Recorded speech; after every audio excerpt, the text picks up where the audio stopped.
Nabutan na tayo ng pagkahinog. Oh, ito po yung nilalaga. Ayan. Ito yung mga nilalaga mga kaibigan. Tapos ito oh. Ayan, mayroon tayo ditong saging. Ayan, libre na ang saging natin. At nakapagluto na po pala tayo nito. Ayan, pamilyar ba sa inyo to? Basta kasi siya hinugasan ko, hindi natuyo. Oh, ayan, ito yung mga nilalagay natin sa nilaga. Ito po, bubuksan natin to kung bulok ba to. Napakaganda pang itsura niya. So, hindi ko alam kung okay ba siya o hindi. Pero para sa akin, parang ganda eh. Okay, so buksan natin yan. At mayroon po tayo ditong, ayan, pinya. So, hindi ko alam kung okay ba itong pinya mga kaibigan. Pero, parang nasobra na siya kahinog. Bubuksan natin, dyan natin malalaman ang katotohanan. Okay. Ay, sus ko. Ang ganda pa pala. Oh. Ayan ang katotohanan. So ngayon, bubuksan natin siya. Oh wow, ang bango. Ayan, oh. Ang ganda pa, oh. Wow. Hala, ang bango niya. Sarap siya lagyan ng asin. Amin yung pinya sa amin, kahit bata pa, nilalagyan namin ng asin. Ay, ang sarap-sarap. Pero ito, oh. Okay. Ginaganito ko lang siya po para makuha yung mga itim-itim, no? Ginaginito lang natin para diretso na tayo kain. Ay! Ayan, oh, ang ganda! Wow! Tingnan mo nga naman yung mga basura dito. Tinatapon. Pwede pang mapakinabangan. Kung ikaw mga kaibigan, masura ka ito, kunin mo ang hindi. Sus, kung ako makikita ako ng ganyan, ay talagang wala. Hakot talaga ako. Hakot tayo bago po sila totally na masira. Diba? O, tingnan mo. Yan po ang ating patunay. Patunay natin mga kaibigan, oh. Nagpapatunay talaga na kahit, yan oh, laki-laki pa ng pinya. Magkano ang pinya yan sa atin ngayon? Hindi lang po pinya, oh, pati mga dito pa ngayon ibang mga apples, oh. Binabaon nga ito ni Agoy-Agoy at Don Julio, mga snack nila at saging. Itong saging mga kaibigan, tingnan mo, oh, ayan. At saka ito po, oh, parang, unahin ko muna to. Kasi ang nakikita ko kasi sa labas, parang nanga-brown na siya. So, unahin ko muna to. Ayan. Kapal-kapalan natin ang paglinis. Pagtanggal ng balat niya. Para, ayan, diretso yan sa ating garden. Kung hindi pakain sa ating manok, ilagay ko doon. No? Doon sila, yung mga alaga natin. Libre na ang. Kapal-kapalan ko na para matanggal ang mga mata niya. Ang bango ba eh? Ang bango. Sarap ito lagyan ng asin. Kasi mayroon kasi siyang mayroong aftertaste ba na basta pinya. Ganyan. Hala. Kagwap. Ang ganda. Ay, Diyos ko. Wow na wow talaga. Grabe. Okay. So ngayon ay atin itong hiwain natin. Linisin muna natin ang kasi may mga balat-balat. Ayan po mga kaibigan ang pinya sa basura.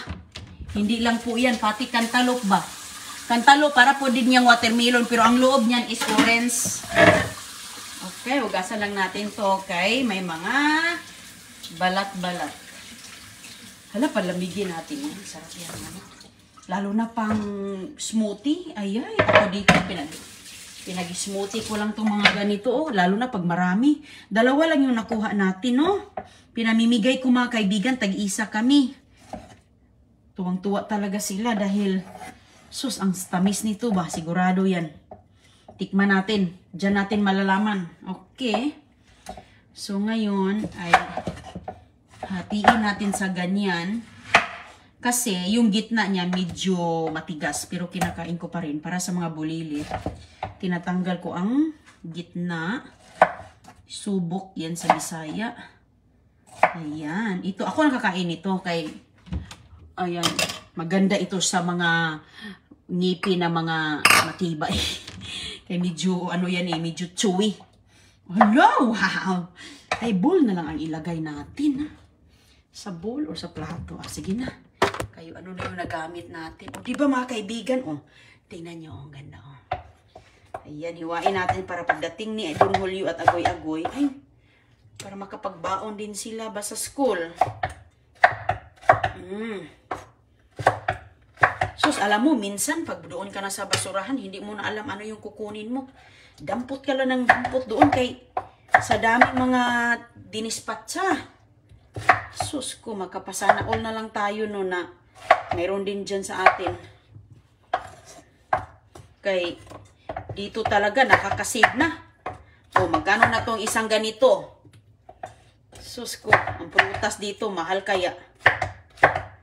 Lalo na sa lugar na malalamig, ang mga prutas talagang galing sa ibang state. Wow! Ayan mga kaibigan, ay grabe, tikman natin be. Ito na ang katibayan. Hala, ang tamis. Ang tamis talaga. Promise. Wow. Hindi na kailangan lagyan ng asin. Pero, paglagyan mo, ako nasanay na ako kasi lahat asin eh. Nilalagyan. Harap. Harap. Wow, harap siya. Ang sarap-sarap po talaga ay. Wow, parang may asukal. Yung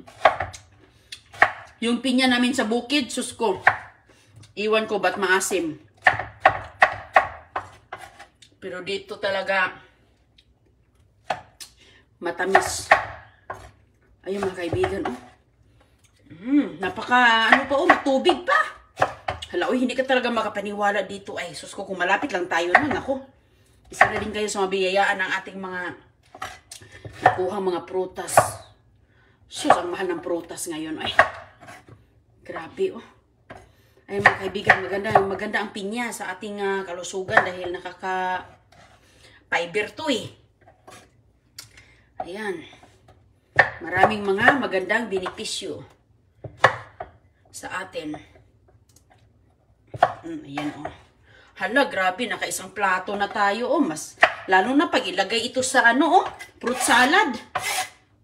Fruit salad, pero usually kasi nilalagay sa fruit salad is yung nakakan. Nakakan yung sa fruit salad. Pang ano ba? Pang Pasko. May mata dito. O, diba? Laka. Ayan mga kaibigan, no? So, saan ka pa nito? Oh? Buksan din natin tong isa siguro. O, ilagay na lang, ibalik na lang natin to sa rep. Ito. Kasi nga, baka, masarap kasi kapag yung ayan, oh. Oh. Ano to, ang nakuha natin is 5. Ayan, nag-keep ako ng isa, binigay ko yung 4. Kasi nga mga kaibigan, marami naman niya makukuha na natin. At saka, oh, ayan. Hala, grabe siya. Oo, makakaam ka talaga sa katamis. Harap. Promise. Alam nyo, kung hindi kayo hilig sa pinya, dahil maasim, ang pinya dito, matamis talaga siya. Nanibago din ako dito, yung pagdating ko dito, sabi ko, hala. Kasi yung tanim naming pinya, mga kaibigan, alam mo na, ibang klase, siguro Bisayang pinya, sobrang asim, kahit hinog na. Pero dito, nakakawaw talaga. Pag gusto-gusto ito ni CG at agoy-agoy. Pag-snack nila mamaya. Ito, kainin natin tong subok. Medyo di ba, ano to eh. Ma-fiber to. Kaya tinanggal ko na. Alam nyo dito sa tindahan, maliit na piraso, $7 lang. $7 na. Yung nakahiwa na po siya. Ang dami nito, pero yung may lagayan sila. Plastic na maliit na napaka-cute. Mayroong ganito. Sus ko, ang liit-liit. $7 na po. Walang problema eh. Siguro makikita mo sa balat niya may mga problema, pero sa loob ayos pa naman. Tingnan mo nga, ay yung mga balat niya. Oh. Pero iba yung color niya, hindi dilaw. Sa amin, napakadilaw eh. Lagay ko sa gardenia. Dito ko nilalagay yung aking mga pantanim. Ito mga kaibigan, maganda to itatanim, pero hindi na natin ito matatanim kasi na ano na, nasira na. At saka mahirap ito itanim dito sa labas ng bahay kasi yung mga bata matutusok sa kanyang dahon. Mahirap. Mahirap. Alam mo naman yun sila si CJ. Nako. Kaya hindi ako nagtatanim ng mga matutulis dito kay delikado. Patakbo-takbo doon sa labas. Sabihin mo, huwag ka pupunta dyan. Pumupunta pa rin. Ay, ay, ay. Kaya tayo na lang ang iiwas. Mas maganda sana magtanim nun kasi maganda yung ano eh. Yung pinya. Hindi masyadong alagain ang pinya eh. Hindi alagain. So, ayan. So, yung iba. Nagluto nga ako dito mga kaibigan para mamayang tanghali. Nagluto po tayo dito. Naubusan na nga ng excuse me, ito yung niluluto ko. Nilulutong ganyan po yan. Plantin niya naluluto po. So, ayan. Luto na siya. Kaluluto lang niya.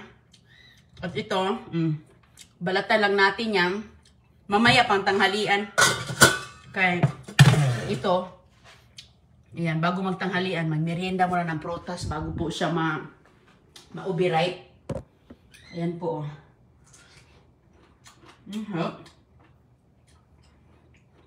Mahilig as prutas. Nako. Sold na.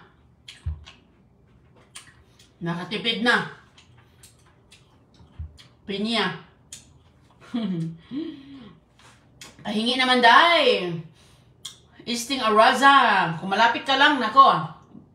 Hawaiian po niya. Hawaiian po, variety, sablot cereal.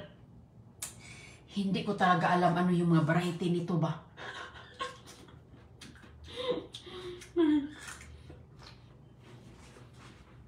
Meron ba itong mga variety?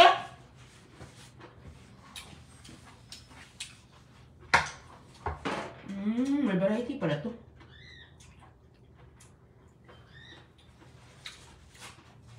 Ang tamis.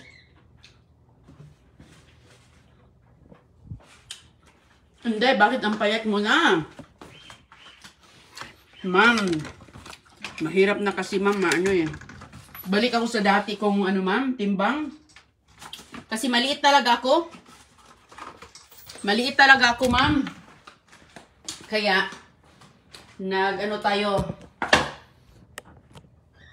nagpare-reduce. Kasi mahirap na, hindi naman tayo bumabata, di ba? So,